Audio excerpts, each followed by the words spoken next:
ಇಡೀ ರಾಷ್ಟ್ರದಾದ್ಯಂತ ಟೆಕ್ಕಿ ಅತುಲ್ ಸುಭಾಷ್ ಬಗ್ಗೆನೇ ಮಾತಾಡ್ತಾ ಇದ್ರು. ಪ್ರತಿಯೊಬ್ಬರು ಕೂಡ ಟೆಕ್ಕಿ ಅತುಲ್ ಸುಭಾಷ್ ಸಾವಿಗೆ ಕಾರಣ ಆದವರನ್ನ ಇನ್ನೂ ಯಾಕೆ ಅರೆಸ್ಟ್ ಮಾಡಿಲ್ಲ, ವಶಕ್ಕೆ ಪಡೆದಿಲ್ಲ ಅಂತ ಕೇಳ್ತಾ ಇದ್ರು. ಫೈನಲಿ ಈಗ ಪೊಲೀಸರು ವಶಕ್ಕೆ ಪಡೆದಿದ್ದಾರೆ. ಮಾರತಳ್ಳಿ ಪೊಲೀಸರು ಅತುಲ್ ಅತ್ತೆ ಮತ್ತು ಬಾಮೈದನನ್ನ ವಶಕ್ಕೆ ಪಡೆದಿದ್ದಾರೆ.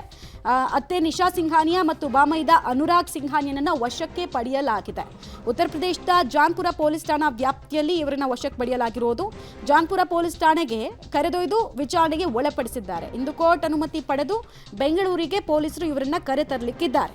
ನಾಪತ್ತೆಯಾಗಿರುವಂತಹ ಅತುಲ್ ಪತ್ನಿ ನಿಖಿತಾಗಾಗಿ ಹುಡುಕಾಟ ಮುಂದುವರೆದಿದೆ. ಆಕೆ ಸುದ್ದಿ ಆಚೆ ಬಂದಾಗ್ಲಿಂದ ಕೂಡ ಅಬ್ಸ್ಕಾಂಡ್ ಆಗಿದ್ದಾಳೆ. ಮತ್ತೆ ಲಾಸ್ಟ್ ಟೈಮ್ ಒಂದು ರಿಯಾಕ್ಷನ್ ಅನ್ನ ಕಡೆಯದಾಗಿ ಕೊಟ್ಟಿದ್ಲು, ನಾನೆಲ್ಲೋ ಆಚೆ ಹೋಗ್ತಿಲ್ಲ ಅಂತ ಹೇಳಿ ಅಲ್ಲಿಂದ ನಾಪತ್ತೆ ಆಗಿದ್ದಾಳೆ. ಫೈನಲಿ ಈಗ ಬಾಮೈದ ಮತ್ತು ಅತ್ತೆಯನ್ನ ವಶಕ್ಕೆ ಪಡೆಯುವಲ್ಲಿ ಯಶಸ್ವಿ ಆಗಿದ್ದಾರೆ. ಆದರೆ ಈ ಕೇಸ್ನಲ್ಲಿ ನ್ಯಾಯ ಸಿಗುತ್ತಾ ಅತುಲ್ಗೆ ಅನ್ನೋದೇ ಈಗಿರುವಂತಹ ಯಕ್ಷ ಪ್ರಶ್ನೆ. ಆತ್ಮಹತ್ಯೆಗೆ ಪ್ರಚೋದನೆ ಸೆಕ್ಷನ್ ಅಡಿಯಲ್ಲಿ ಪ್ರಕರಣವನ್ನ ದಾಖಲಿಸಿಕೊಳ್ಳೋದಕ್ಕೆ ಕೂಡ ಪೊಲೀಸರು ತಯಾರಿಯನ್ನು ಮಾಡ್ಕೊಳ್ತಾ ಇದ್ದಾರೆ. ಬಟ್ ಅತುಲ್ ಮಾಡಿರುವಂತಹ ಆರೋಪಕ್ಕೆ ಫಸ್ಟ್ ಸ್ಪಷ್ಟನೆಯನ್ನ ಈ ವಿಚಾರಣೆಯಲ್ಲಿ ಕೇಳ್ತಾರೆ. ಸ್ಪಷ್ಟನೆ ಕೊಟ್ಟ ಬಳಿಕ ಅತುಲ್ ಮಾಡಿದಂತಹ ಆರೋಪ ಒದಗಿಸಿದಂತಹ ಸಾಕ್ಷಿಗೆ ಸಂಬಂಧಪಟ್ಟಂತೆ ಕನ್ವಿನ್ಸ್ ಆಗಿಲ್ಲ ಅಂತ ಹೇಳಿದ್ರೆ ಸಹಜವಾಗಿ ಅವರನ್ನ ಕುಟುಂಬವನ್ನ ಇಲ್ಲಿ ಕರ್ಕೊಂಡು ಬಂದು ಇನ್ನಷ್ಟು ವಿಚಾರಣೆಯನ್ನ ತೀವ್ರಗೊಳಿಸ್ತಾರೆ. ಇದು ಅತುಲ್ ಸುಭಾಷ್ಗೆ ಸಂಬಂಧಪಟ್ಟಂತೆ ಆಗಿರುವಂತಹ ಮೇಜರ್ ಅಪ್ಡೇಟ್. ಲಾಸ್ಟ್ 2 ಡೇಸ್ ಇಂದ ಕೂಡ ಪ್ರತಿಯೊಬ್ಬರು ಕೇಳ್ತಾ ಇದ್ರು. ಆತನ ಮೇಲೆ 498A ಹಾಕಿದಾಗ ಇಮಿಡಿಯೇಟ್ ಆಗಿ ಆತನನ್ನ ಕರೆಸ್ಕೊಳ್ಳೋ ಕೆಲಸ ಆಗಿತ್ತು, ವಾರೆಂಟ್ಗಳನ್ನ ಜಾರಿ ಮಾಡಲಾಗ್ತಾ ಇತ್ತು. ಬಟ್ ಆತನ ಜೀವ ಹೋಗಿದೆ, ಆದ್ರೂ ಸುಮ್ಮನಿದ್ದಾರೆ ಅಂತ ಪ್ರಶ್ನೆಯನ್ನು ಕೇಳಲಾಗ್ತಾ ಇತ್ತು.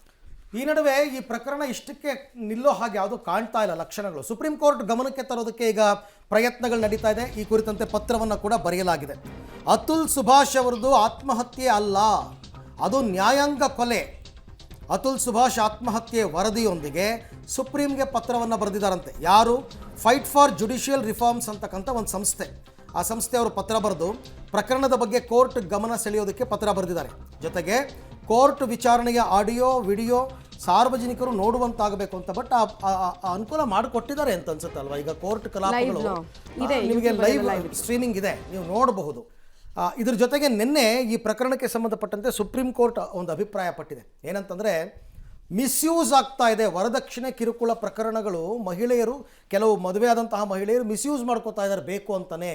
ಇದ್ರ ಬಗ್ಗೆ ತುಂಬ ಸೂಕ್ಷ್ಮವಾಗಿ ಕೋರ್ಟ್ಗಳು ಗಮನ ಹರಿಸ್ಬೇಕಂದ್ರೆ ಲೋವರ್ ಕೋರ್ಟ್ಗಳು ಯಾರು ಕೊಟ್ಟಿರ್ತಕ್ಕಂಥ ಸೂಚನೆ ತುಂಬ ಸೂಕ್ಷ್ಮವಾಗಿ ಇದನ್ನು ಗಮನಿಸಿ.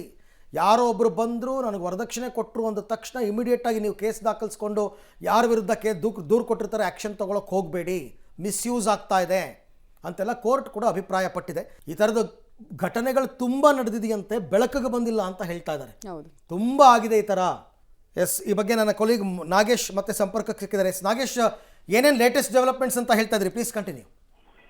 ಅರವಿಂದ್, ಅತುಲ್ ಅವರ ಆತ್ಮಹತ್ಯೆ ಪ್ರಕರಣವನ್ನ ಈಗಾಗಲೇ ಮಾರತಳ್ಳಿ ಪೊಲೀಸ್ ಠಾಣೆಯಲ್ಲಿ ಒಂದು ದೂರನ್ನ ದಾಖಲಿಸಿಕೊಂಡು ಪೊಲೀಸರು ತನಿಖೆಗೆ ಮುಂದಾಗಿರುವಂತದ್ದು. ಈಗಾಗಲೇ ಪ್ರಕರಣ ಸಾಕಷ್ಟು ರಾಷ್ಟ್ರ ಮಟ್ಟದಲ್ಲಿ ದೊಡ್ಡ ಸಂಚಲನವನ್ನ ಉಂಟು ಮಾಡಿದ ಕಾರಣಕ್ಕಾಗಿ ಈಗಾಗಲೇ ಒಂದು ತಂಡ ಬೆಂಗಳೂರಿನ ಮಾರತಹಳ್ಳಿಯಿಂದ ಉತ್ತರ ಪ್ರದೇಶಕ್ಕೆ ನಿನ್ನೆ ಹೋಗಿರುವಂತದ್ದು. ನಿನ್ನೆ ಉತ್ತರ ಪ್ರದೇಶಕ್ಕೆ ಹೋಗ್ತಿದ್ದಂತೆ ಅಲ್ಲಿ ಲೋಕಲ್ ಪೊಲೀಸ್ ಸ್ಟೇಷನ್ ಅಲ್ಲಿ ಲೋಕಲ್ ಪೊಲೀಸ್ ಅವರ ಸಹಾಯದೊಂದಿಗೆ ಅಲ್ಲಿ ಅವರ ಅತ್ತೆ ಮತ್ತೆ ಅವರ ಬಾಮೈದನನ್ನ ಪೊಲೀಸರು ಕರೆತಂದು ಪ್ರಾಥಮಿಕವಾಗಿ ವಿಚಾರಣೆ ಮಾಡ್ತಿರುವಂತದ್ದು. ಈಗಾಗಲೇ ಇಬ್ಬರನ್ನು ಕೂಡ ವಶಕ್ಕೆ ಪಡೆದು ವಿಚಾರಣೆಯನ್ನ ಮಾಡುವ ಕೆಲಸವನ್ನ ಒಂದು ಕಡೆ ಮಾಡ್ತಾ ಇದ್ರೆ, ಮತ್ತೊಂದು ಕಡೆ ಅತುಲ್ ಅವರ ಪತ್ನಿ ನಿಖಿತಾ ಏನಿದ್ದಾರೆ ಬೆಂಗಳೂರಿಂದ ಪೊಲೀಸರು ಬರ್ತಿದ್ದಾರೆ ಅನ್ನುವಂತ ಮಾಹಿತಿಯನ್ನ ತಿಳಿದ ಕೂಡಲೇ ಅಲ್ಲಿಂದ ಅಬ್ಸ್ಕಾಂಡ್ ಆಗಿದ್ದಾರೆ ಅನ್ನುವಂತ ಮಾಹಿತಿಗಳು ಈಗ ಲಭ್ಯವಾಗ್ತಿರುವಂತದ್ದು. ಹಾಗಾಗಿ ನಿಖಿತಾ ಅಬ್ಸ್ಕಾಂಡ್ ಆಗಿರುವಂತ ಕಾರಣಕ್ಕಾಗಿ ನಿನ್ನೆಯಿಂದ ಹುಡುಕಾಟ ನಡೆದ್ರು ಕೂಡ ನಿಖಿತಾ ಅವರು ಪತ್ತೆ ಆಗಿಲ್ಲ. ಹಾಗಾಗಿ ಇವತ್ತು ಮಾರತಳ್ಳಿ ಪೊಲೀಸರು ನಿಖಿತಾ ಅವರ ಮನೆಗೆ ಹೋಗಿ ನೋಟಿಸ್ ಅನ್ನ ಅಂಟಿಸುವ ಕೆಲಸಕ್ಕೆ ಮುಂದಾಗಿದ್ದಾರೆ ಅನ್ನುವಂತ ಮಾಹಿತಿಗಳು ಈಗ ಲಭ್ಯವಾಗ್ತಿರುವಂತದ್ದು. ಯಾಕಂದ್ರೆ